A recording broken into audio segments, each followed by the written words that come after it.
నరేంద్ర మోదీ ప్రభుత్వంపై మంత్రి పొన్నం ప్రభాకర్ తీవ్రస్థాయిలో మండిపడ్డారు. పార్లమెంటులోకి ఇటీవల ఆగంతకులు వచ్చి సభ్యులపై టీయర్ గ్యాస్ వదిలిన ఘటనపై స్పందిస్తూ ఈ అంశం మన దేశ పార్లమెంటరీ వ్యవస్థకే మచ్చ అన్నారు. గాంధీ భవన్లో ఆయన మీడియాతో మాట్లాడుతూ కేంద్ర ప్రభుత్వం నియంతలా వ్యవహరిస్తోందని విమర్శించారు. పార్లమెంటు భద్రతపై ప్రశ్నిస్తే ఎంపీలను సస్పెండ్ చేశారని మండిపడ్డారు. ఓ బీజేపీ ఎంపీ సిఫార్సు వల్లే నిందితులకు పాసులు వచ్చాయని, వారిని కాపాడేందుకే అధికార పార్టీ ప్రయత్నిస్తోందన్నారు. ఈ ఘటన జరిగి వారం రోజులు అవుతున్నా దోషులపై ఎందుకు చర్యలు తీసుకోలేదని పొన్నం ప్రశ్నించారు. పార్లమెంటు భద్రతా అంశంపై విచారణ జరపాలని డిమాండ్ చేశారు.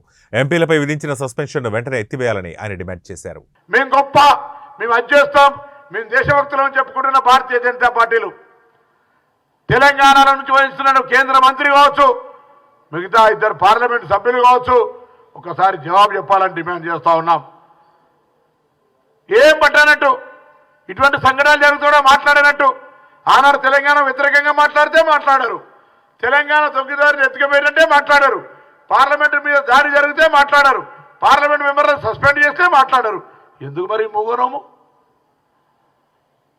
ప్రజాస్వామ్యంలో ఒక సిద్ధాంతపరమైన విలువలు లేవా అనే మాటను దయచేసి యావత్ తెలంగాణ భారతీయ జనతా పార్టీ చేష్టలు గమనించాలని, యావత్ తెలంగాణ ప్రజలు ఈరోజు భారతీయ జనతా పార్టీ ఎటువంటి వితండవాదానికి, నియంతృత్వానికి, ఏ విధమైనటువంటి ప్రజాస్వామ్యానికి కూని జరిగే విధంగా వ్యవహరిస్తుందో సమాజం గమనించాలనే ఉద్దేశంతో గతంలో ప్రాతినిధ్యం వహించిన పార్లమెంటు సభ్యులు నలుగురం కూడా తెలంగాణ సమాజం మా సమిష్టి ప్రెస్ కాన్ఫరెన్స్ ద్వారా ప్రజాస్వామ్యాన్ని కాపాడడానికి వేదికైనటువంటి పార్లమెంటు గౌరవంగా ఉండాలి.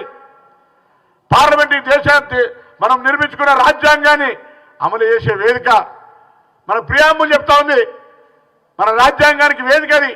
అటువంటి పరిస్థితులలో దాన్ని 13వ తేదీ జరిగితే ఇలా 20వ తారీఖు దాకా వచ్చినాం, కానీ ఎవరు దోషులో చెప్పే పరిస్థితులు దాని మీద ఊరికి వారం రోజులు డిమాండ్.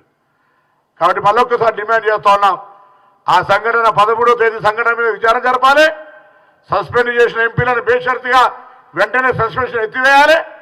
భవిష్యత్తులో ఇటువంటి సంఘటనలకు, ప్రజాస్వామ్యాన్ని కూని చేసే సంఘటనల పట్ల చర్చకు అవకాశం ఇవ్వండి. చర్చకు ఎందుకు మారిపోతా ఉన్నారు? నిజంగా మీ తప్పే లేకపోతే అనే డిమాండ్ను భారతీయ జనతా పార్టీ డిమాండ్ చేస్తూ కాంగ్రెస్ పార్టీ నుంచి తెలంగాణ కాంగ్రెస్ పక్షాన ప్రశ్నిస్తా ఉన్నాం.